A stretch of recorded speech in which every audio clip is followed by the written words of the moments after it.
I stood frozen, my towel slipping from my grip as my sister and mother stared at me, wide-eyed and silent. I had just stepped out of the shower, completely unaware they had returned home early. My heart pounded, but before I could grab something to cover myself, my sister smirked and said, "Well, this is unexpected." Little did I know, that moment would change everything between us forever. I never thought coming home for the summer would feel so strange. After my first year of college, I expected to slip back into the comforts of family life easily. Instead, I found myself caught between my past and the present. No longer a carefree teenager, but not quite the independent adult I imagined I'd be. My mom, Catherine, had always been the backbone of our family, strong, organized, and loving. She worked remotely, managing her career while still finding time to make home-cooked meals and keep the house running smoothly. My sister, Emily, was finishing her last year of high school. She was sharp-tongued, witty, and had an uncanny ability to push my buttons. Despite her sarcasm, we'd always been close, and her humor kept things light even during tense moments. The first few days back home were uneventful: morning coffee with Mom, late-night TV marathons with Emily, and the occasional family dinner. It felt normal, comforting even, until that morning everything shifted. It started like any other day. I woke up early and decided to go for a run before the heat settled in. By the time I got back, the house was silent. I assumed I was alone. No sounds of Mom working in the kitchen or Emily blasting music in her room. I took advantage of the quiet, stripping out of my sweaty clothes and jumping straight into the shower. I let the hot water wash over me, clearing my head. I wasn't thinking about much, just the rest of my day and maybe catching up with a few friends later. But when I stepped out, completely bare and relaxed, my world tilted. Standing there in the hallway were my mom and Emily, both staring at me as if I'd just dropped out of the sky. Emily's eyes widened, but a grin crept onto her face almost immediately. Mom's expression was more complicated, shock mixed with something else I couldn't place. I grabbed the nearest towel, my face burning, but Emily broke the silence. "Nice entrance, Jack. Are we starting a new family tradition?" Her words stung, but it was the look in their eyes that haunted me. I had no idea then that this was just the beginning of something I couldn't control. The awkward moment from that morning refused to fade, no matter how hard I tried to brush it off. I spent most of the day in my room, hoping time would erase the embarrassment, but every time I walked into the kitchen or passed through the living room, Emily was there, grinning like she had just won the lottery. "Feeling modest today, Jack?" she teased when I walked in wearing a t-shirt and shorts. Her voice dripped with sarcasm, but the way she watched me felt different. I couldn't put my finger on it, but it unsettled me. Mom wasn't much better. She tried to act like nothing had happened, but the slight curve of her lips every time we locked eyes told me otherwise. It wasn't outright mocking, more like she was enjoying the lingering tension. The comments started small. Emily would joke about house rules and how I might need a warning bell before stepping out of the shower next time. But as the days passed, her remarks took on a sharper edge. "Careful, Jack," she said one evening, leaning against the counter as I grabbed a drink from the fridge. "Wouldn't want to give us another performance." I laughed it off at first, but something in her tone made me pause. Was it just teasing? Or was she testing me? Mom, on the other hand, kept things subtle. She'd occasionally brush my shoulder as she passed or comment on how much I'd grown since leaving for college. At first, I chalked it up to motherly pride, but the way her eyes lingered sometimes made my stomach tighten. I tried to convince myself I was overthinking it. After all, we were family, this was just harmless fun. But then Emily introduced her house rules. "From now on," she announced over dinner, "any embarrassing moment means you owe the family a favor." Mom laughed and agreed almost immediately, leaving me outnumbered. Before I could object, Emily handed me a notepad and said, "Start writing, Jack. First task, dance on the table after dinner." I rolled my eyes but went along with it, hoping it would defuse the tension. It didn't. Over the next few days, the favors became more daring. Emily dared me to walk around the house shirtless, claiming it was only fair since I had already given us a preview. Mom played along, encouraging me to loosen up and have fun with it. But it wasn't fun. It was strange. Every glance, every lingering stare, felt loaded with something unspoken. One evening, Emily cornered me in the hallway. "You know," she said, her voice quieter than usual, "you don't have to be so uptight. We're family, Jack. Relax a little." Her words hung in the air long after she left, and for the first time, I wondered if I was imagining things, or if the tension I felt wasn't entirely one-sided. Mom wasn't any easier to read. She'd brush against me as we passed in the kitchen or sit a little too close on the couch during movie nights. I told myself it was nothing, that I was just on edge from all the teasing. But then there was the night I caught her looking at me, really looking, and I knew I wasn't imagining it anymore. The teasing didn't stop, it only got worse. Emily seemed to find endless excuses to bring up that morning incident, and Mom didn't do much to stop her. At first, I thought it was just playful banter, but the way Emily's comments lingered and the way Mom subtly played along left me second-guessing everything. One evening, Emily walked into the living room where I was stretched out on the couch. She was wearing a tank top and shorts, her hair still damp from a shower. She flopped down beside me, closer than usual, her bare leg brushing against mine. "Still embarrassed about the other day?" she asked, smirking. I rolled my eyes. "You're never going to let that go, are you?" "Not a chance," she said, but her voice had softened. Her teasing wasn't as sharp as usual. Instead, it felt careful, like she was testing boundaries. She leaned back, stretching her arms above her head, and I tried not to notice the way her shirt lifted slightly. I told myself it was just my imagination, that I was reading into things, but the heat in my chest said otherwise. Then there was Mom. She seemed to be around more often, lingering in the kitchen when I grabbed a snack or sitting on the porch when I came back from my runs. One night, as we cleaned up after dinner, she brushed against me, her hand lingering on my arm for just a second too long. "Sorry," she said quickly, but her eyes held mine, and for a moment neither of us moved. I told myself it didn't mean anything, just an accident, but accidents didn't happen that often. The tension kept building.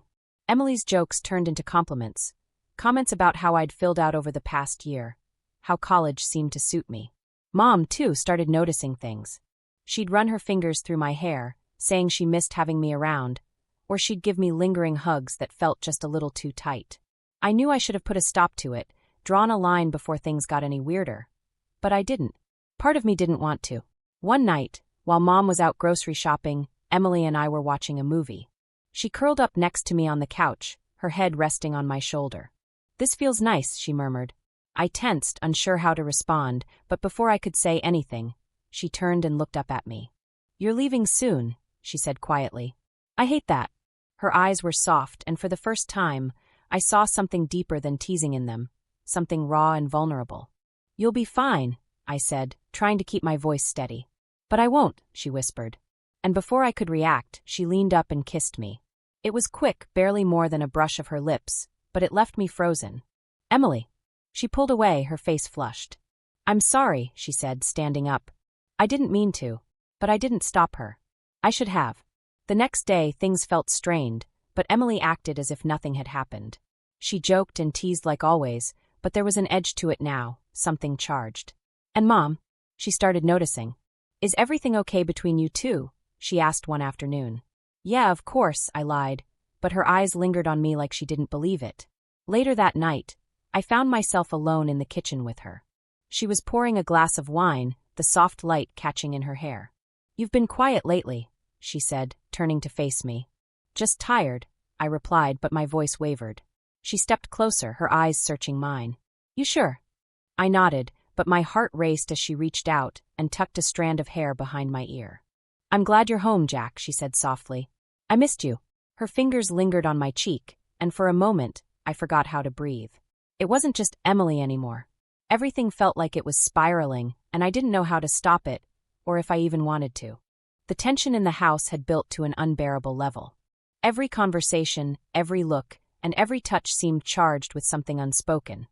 Something we all pretended wasn't there but felt just beneath the surface. I tried to ignore it, to convince myself that it was all in my head. But I couldn't shake the feeling that something was about to happen, something that would shatter the fragile balance we'd been holding on to. It finally did one night when Mom suggested a family game night. Emily lit up at the idea, insisting we play truth or dare. I should have known it was a bad idea, but I went along with it anyway, hoping to keep the peace. We started with harmless questions, favorite movies, embarrassing childhood stories, but it didn't take long for things to take a turn. "Truth or dare?" Emily asked, her eyes locked on me. I hesitated. "Truth." Her smile widened.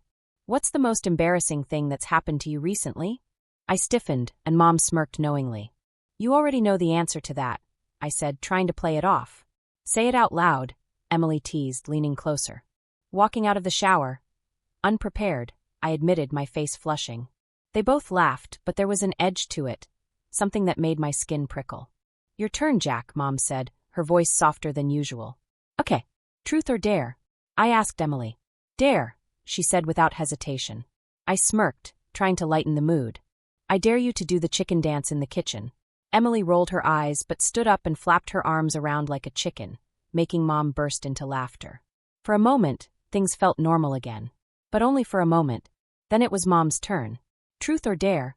Emily asked, her voice almost daring her to pick the wrong one. Dare, Mom said with a sly smile. Emily's grin widened. I dare you to kiss Jack on the cheek. I froze. Mom didn't even flinch. She leaned over and pressed a soft kiss to my cheek, lingering just a second too long. The air shifted. I felt it. Emily felt it. Mom felt it. And no one said a word. I tried to act like nothing had happened, but later that night, Emily came to my room. She knocked softly, and when I opened the door, she stepped inside, her face flushed and her hands trembling. Jack, we need to talk.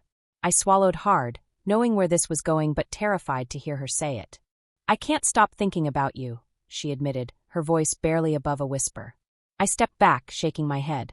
Emily, this is crazy. We can't. Then why does it feel so right? She interrupted, tears welling up in her eyes. I didn't have an answer.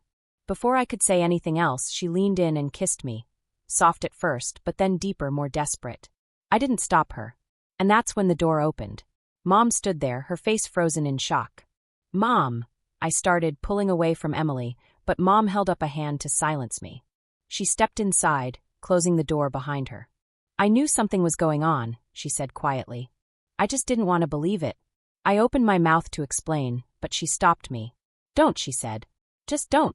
Emily looked like she was about to cry, but Mom turned to her and softened. It's okay, she said, her voice trembling. We'll figure this out. I couldn't believe what I was hearing. What do you mean we'll figure this out? Mom looked at me, and for the first time, I saw something in her eyes that scared me, acceptance. I don't know how we move forward from this, she said. But we will. Emily reached for my hand, and Mom didn't stop her. Instead, she stepped closer, her eyes locked on mine. I just want you both to be happy, she whispered. And then she did something I never expected. She kissed me. Not on the cheek. Not like a mother kisses her son. I pulled back, my mind spinning. What are you doing? I asked, my voice shaking. She looked at me, her expression unreadable. What I've wanted to do for a long time. Emily didn't move. She just watched. And in that moment, I realized there was no going back. The lines had been crossed, and the life I thought I knew had disappeared forever. The next morning, the house felt different, quieter, heavier. It was as if the air itself carried the weight of what had happened the night before. I couldn't escape the memory of Mom's kiss or the way Emily had looked at me afterward, her expression a mix of fear, excitement, and confusion. I avoided them both at first, hiding in my room and hoping that, somehow, everything would just go back to normal. But deep down, I knew there was no normal to return to. Later that afternoon, Emily knocked on my door. Jack, can we talk? I hesitated before opening it. She stepped inside, shutting the door behind her. Her eyes searched mine, desperate for answers I didn't have. What's happening to us? She whispered. I shook my head. I don't know, Em. But it's not right. Her face fell, and for a moment I thought she might cry. But then she stepped closer, her voice trembling. Then why does it feel like it is? I couldn't answer. I didn't know how. Before I could stop her, she leaned in, but this time, I pulled away. We can't do this, I said firmly. Her eyes filled with tears, and she turned to leave. I knew you'd regret it, she said quietly, shutting the door behind her. I felt sick.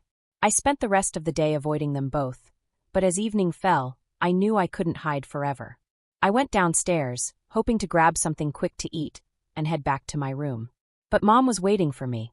She sat at the kitchen table, a glass of wine in front of her. Jack, sit down. I froze, my heart racing. Mom, Sit, she said, her voice calm but firm. I obeyed, unable to meet her eyes. We need to talk about what happened, she said softly. There's nothing to talk about, I replied quickly. It was a mistake. All of it. Was it? She asked, her eyes locking onto mine. I looked away. Mom, please. No, listen to me, she interrupted. I know this is complicated, and I know it's wrong, but we can't pretend it didn't happen. I felt like the walls were closing in. What do you want me to say? She reached across the table, taking my hand in hers. Say you don't feel it too, she whispered. I pulled my hand back as if I'd been burned. I can't do this, I said, standing up. Jack! I can't. I stormed out of the kitchen, my thoughts spinning out of control. For the next few days, I tried to avoid them both, but it didn't matter. Emily kept finding excuses to talk to me, to touch my arm or sit close enough that I could feel the heat of her skin. And Mom just watched. One night, Emily cornered me in the living room. I can't take this anymore, she said, her voice shaking. I need to know where we stand. There is no we, Emily. I snapped. Her face crumpled, and before I could stop her, she turned and ran upstairs. That's when Mom appeared. Jack, she said softly, stepping closer. You're hurting her. I'm trying to fix this, I shot back. By pretending it never happened? Yes. She sighed, reaching out to touch my arm.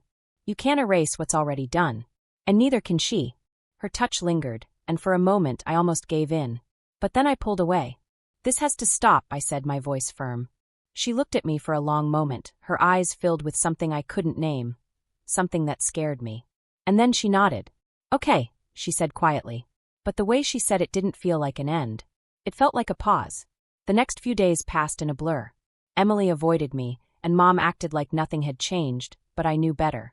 By the time I packed my bags to leave for college, the tension in the house was unbearable. When I hugged Emily goodbye, she held on a little too long, whispering, "Don't forget about me." And when I said goodbye to Mom, her hug felt even heavier. "We'll be here when you come back," she said softly. And that was the problem. As I drove away, I couldn't shake the feeling that I was leaving something unfinished, something dangerous. I thought distance might fix it, that time might erase the damage we'd done. But deep down, I knew it wouldn't. The drive back to college felt endless. My thoughts churned as I replayed everything that had happened over the summer. The teasing, the tension, the moments where boundaries blurred until they vanished completely. I kept telling myself that it was over now, that leaving would fix everything. But the truth lingered like a shadow, impossible to shake. Emily's voice echoed in my head, "Don't forget about me." And Mom's words haunted me even more. "We'll be here when you come back." I tried to distract myself with school, throwing myself into classes and hanging out with friends. But no matter how far I ran, I couldn't escape the memories. Nights were the worst. I'd lie awake, staring at the ceiling, haunted by the feeling of Emily's lips and the softness in Mom's voice. It wasn't just guilt that kept me up. It was the fear that a part of me didn't regret it. Weeks passed and Emily started texting me. At first, they were casual, updates about school and funny memes. But then she started slipping in reminders of what had happened. "I miss you. It's not the same here without you. Do you think about me?"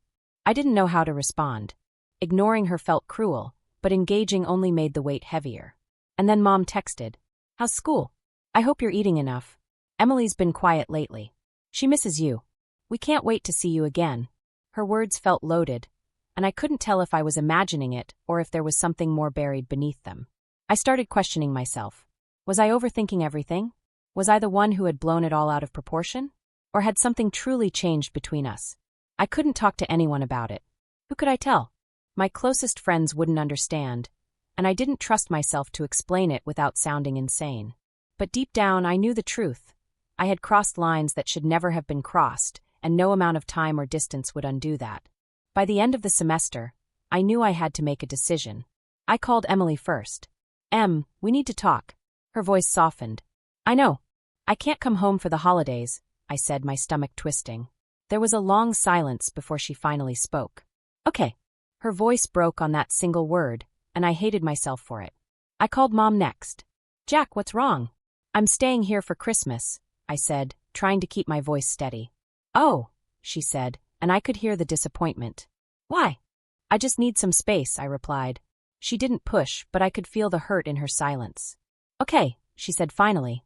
"But don't forget that we love you." Her words hit me harder than I expected. "I love you too, Mom." When I hung up, I felt like I could finally breathe again, but the relief was short-lived. I knew I couldn't avoid them forever. Sooner or later, I'd have to face what happened, but for now, space was the only thing keeping me sane. And maybe, just maybe, it would be enough to help us all move on. Because no matter how tempting certain feelings might be, some lines can't be uncrossed, and trying to pretend otherwise only makes it worse. What would you do if you were in Jack's position? Could you face your family after something like this? or would you run from it forever? Let me know your thoughts in the comments below. I'm dying to hear what you'd do. Don't forget to like, share, and subscribe for more shocking and intense stories like this one. Trust me, you won't believe what's coming next.